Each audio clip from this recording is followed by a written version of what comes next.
আসছেন। এর জন্য সত্যি তাদেরকে অসংখ্য ধন্যবাদ, এবং আমার মনে হয় ছাত্রছাত্রীরাও ভীষণভাবে উপকৃত হচ্ছে এরপর। আজকে তোমাদের সামনে আমি একটি কবিতা নিয়ে আলোচনা করব। এই কবিতাটি হচ্ছে ক্লাস 11-এর একটি কবিতা।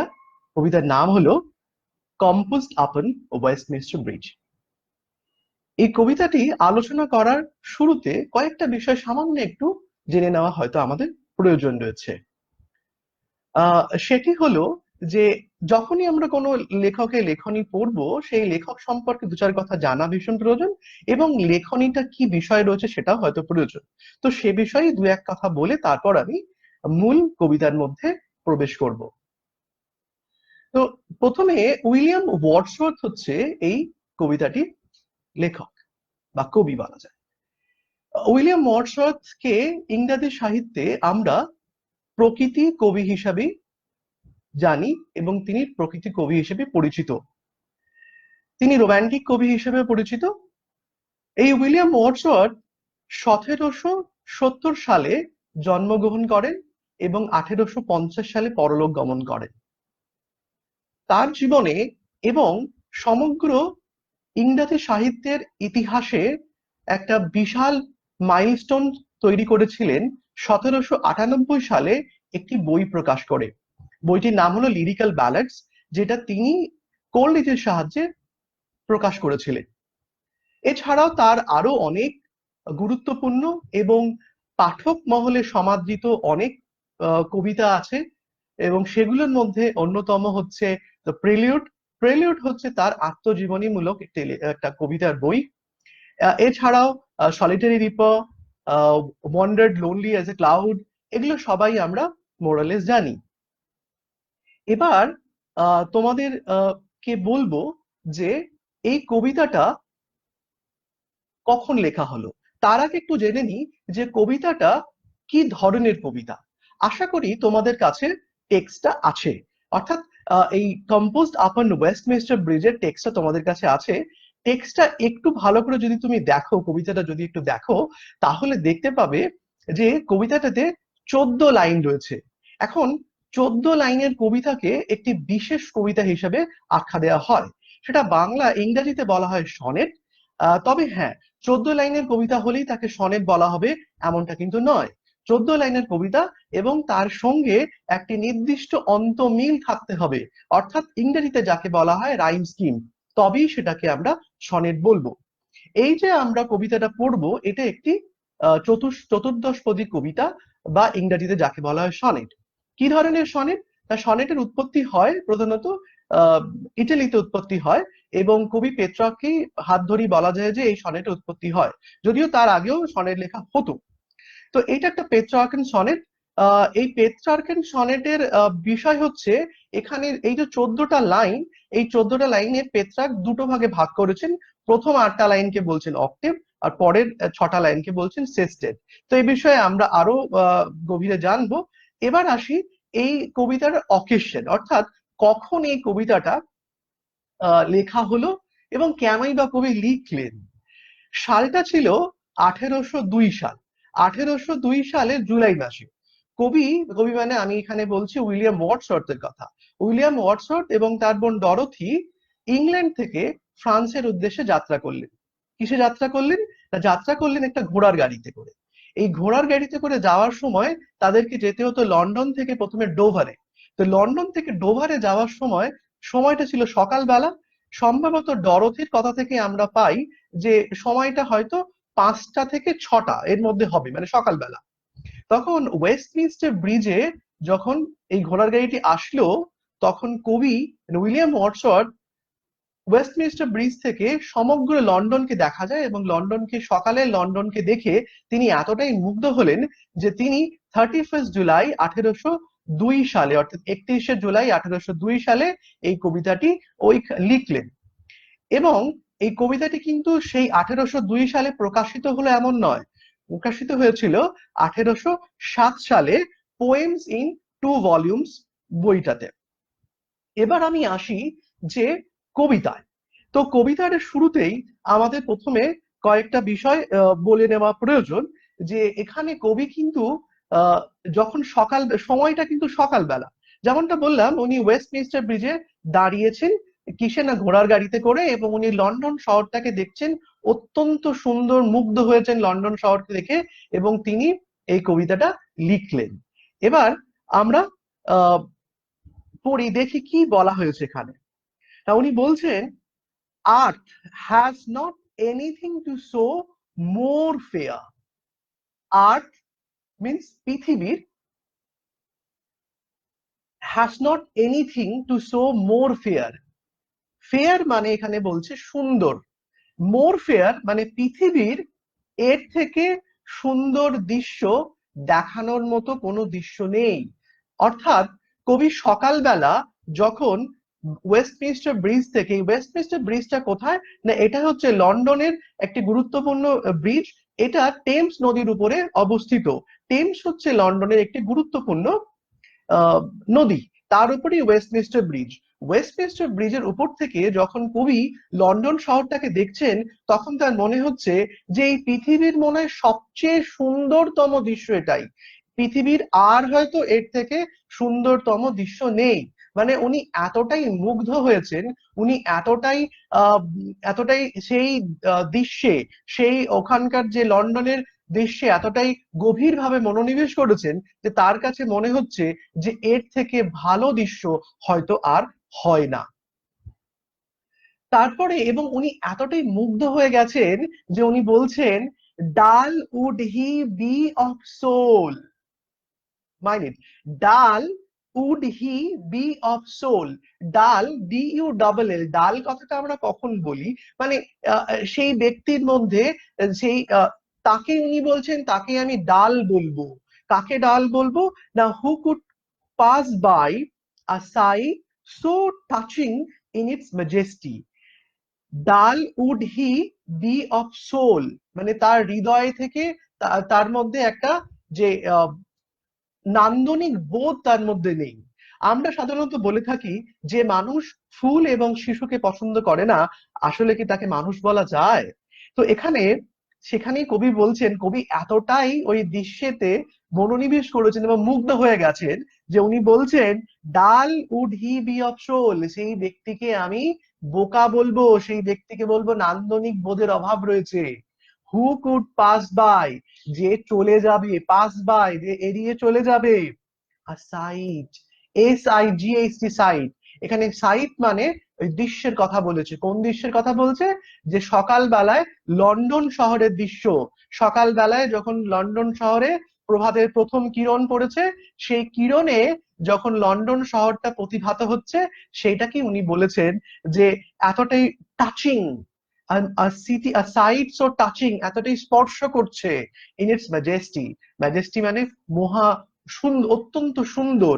এত একটা সুন্দর দৃশ্য যদি কেউ না দেখে চলে যায়, তাহলে তাকে ডাল ছাড়া আর কি বলা যেতে পারে?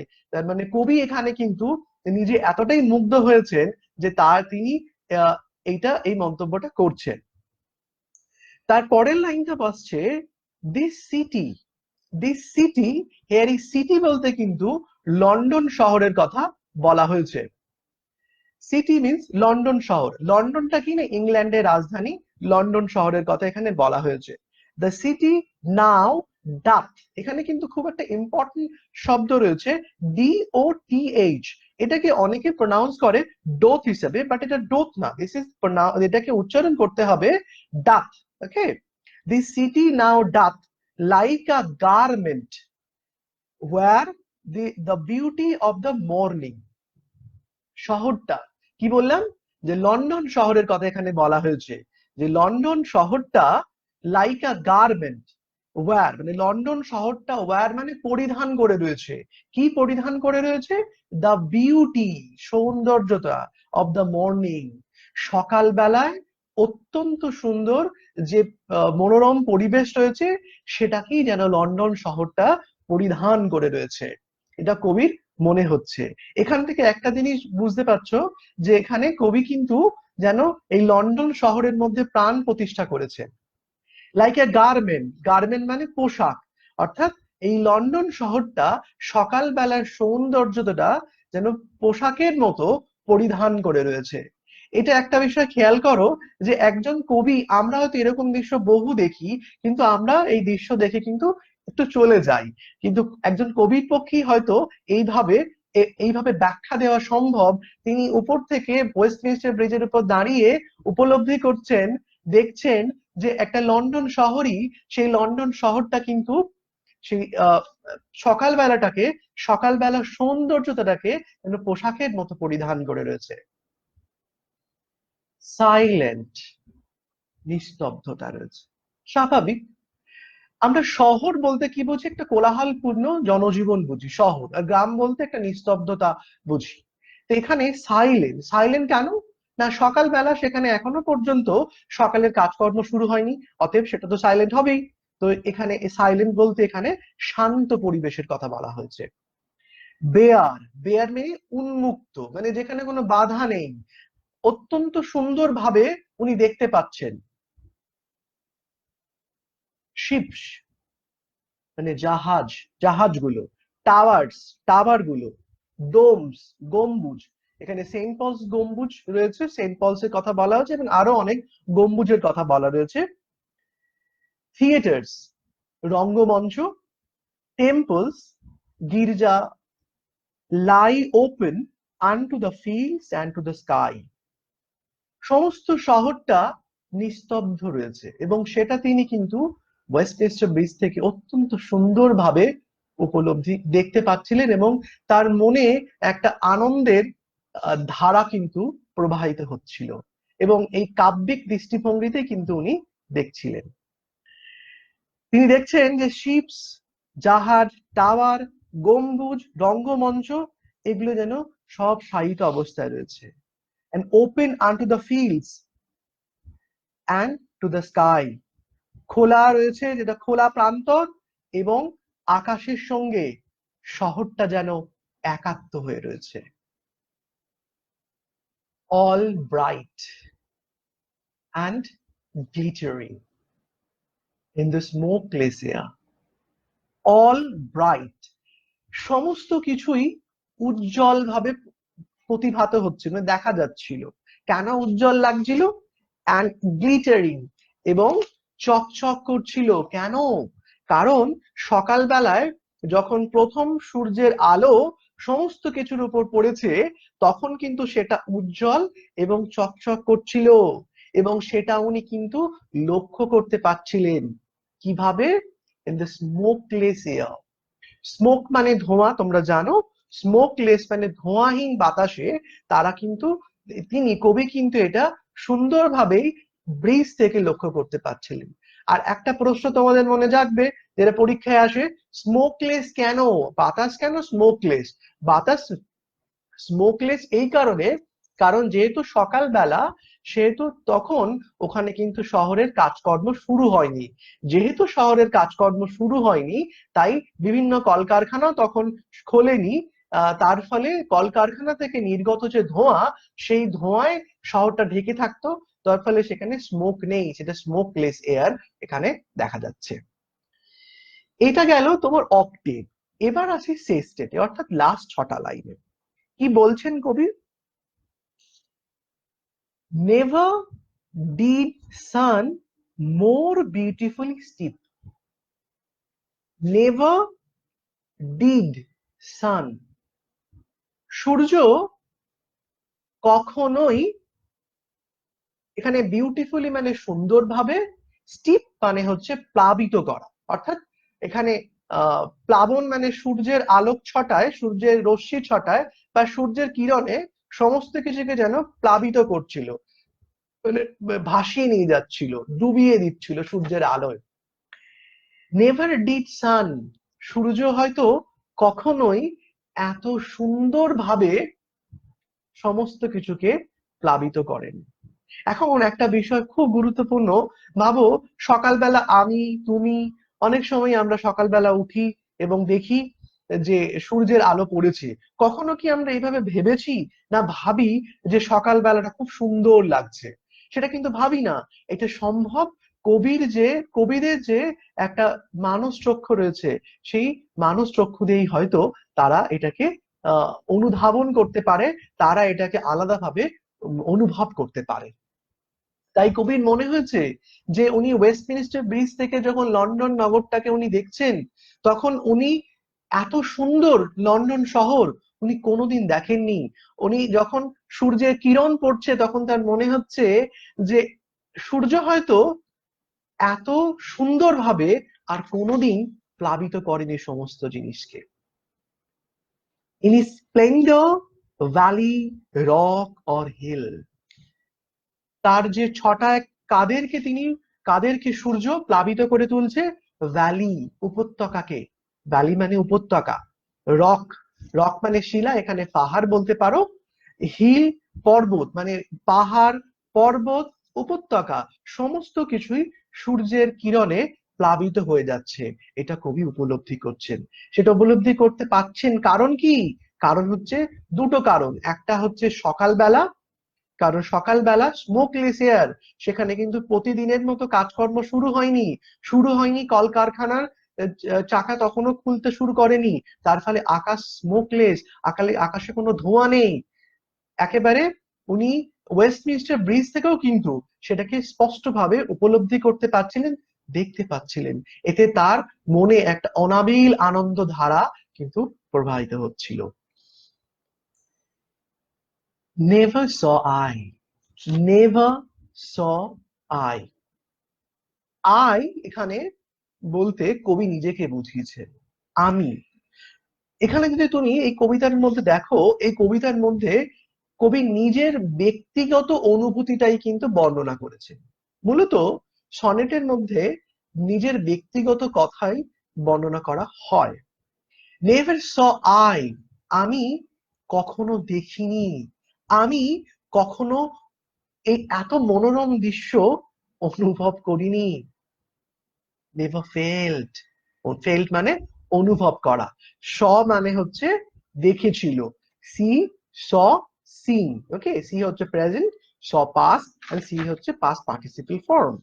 তেমনি ভাবে ফেল্টও, ফেল্ট এখানে পাস্ট ফর্মে রয়েছে, অনুভব করেছিলেন, এবং এখানে felt feel, felt F W L feel, F E L T fell, F E L T fell, present past past participle form.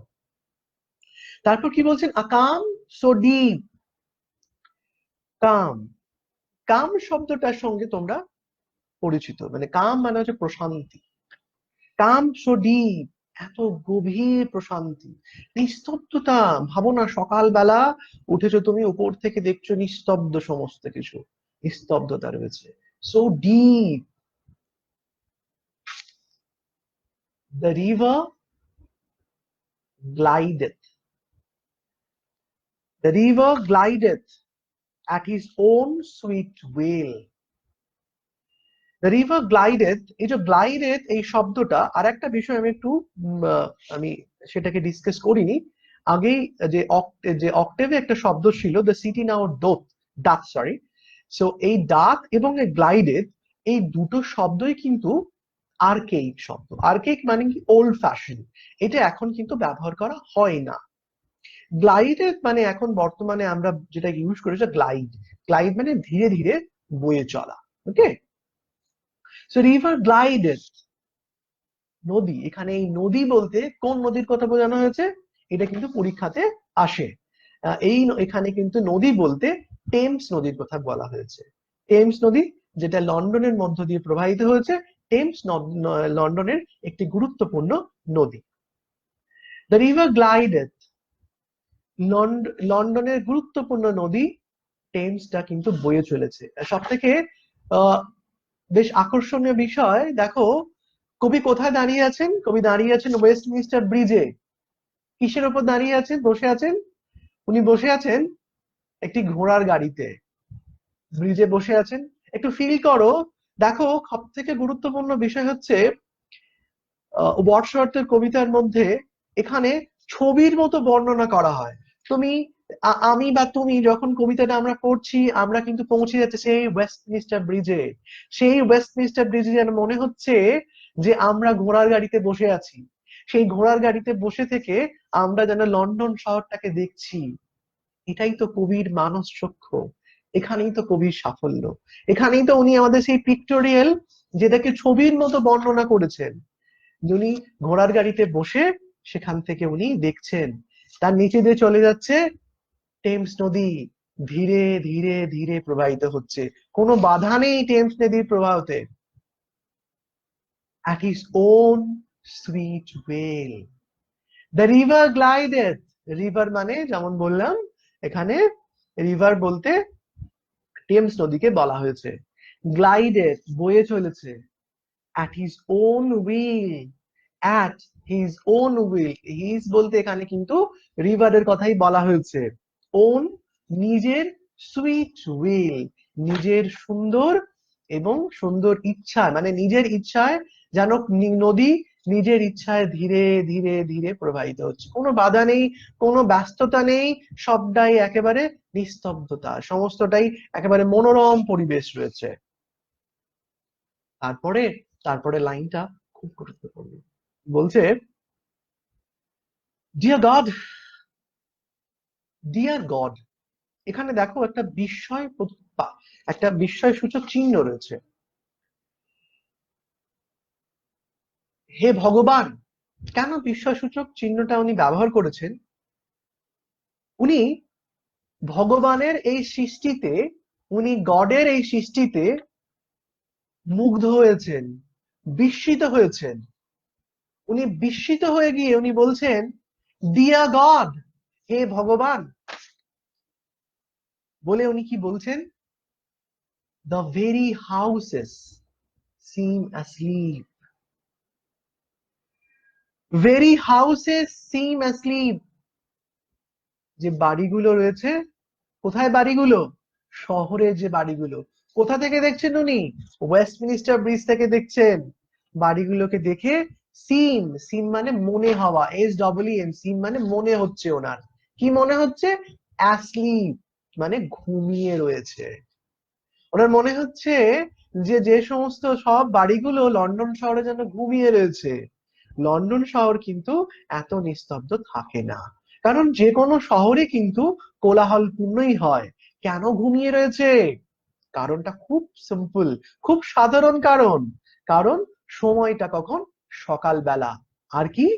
সকালবেলা যেমন, তার সঙ্গে সঙ্গে রয়েছে যে সকালবেলা তখনও কিন্তু দিনের কাজকর্ম শুরু হয়নি, মানুষ তখনও ক্লান্তিতে রয়েছে, মানুষ তখনও ঘুমে আচ্ছন্ন রয়েছে, তাই বাড়িগুলোর মধ্যেও কিন্তু কোন রকম ওই দিনের কাজকর্ম শুরু হয়নি। তাই সেক্ষেত্রেও কিন্তু তাই তার মনে হচ্ছে বাড়িগুলো যেন ঘুমিয়ে রয়েছে।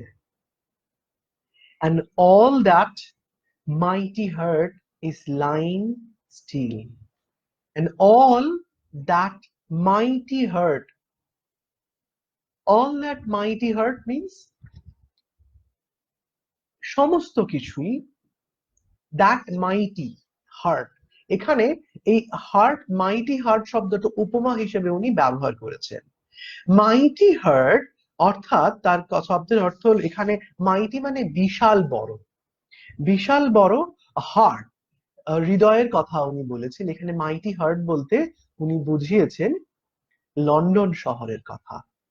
এই বিশাল লন্ডন শহর যেন হার্ট ইজ লাইং স্টিল, নিস্তব্ধ অবস্থায় রয়েছে, লন্ডন শহরটা যেন ঘুমিয়ে রয়েছে।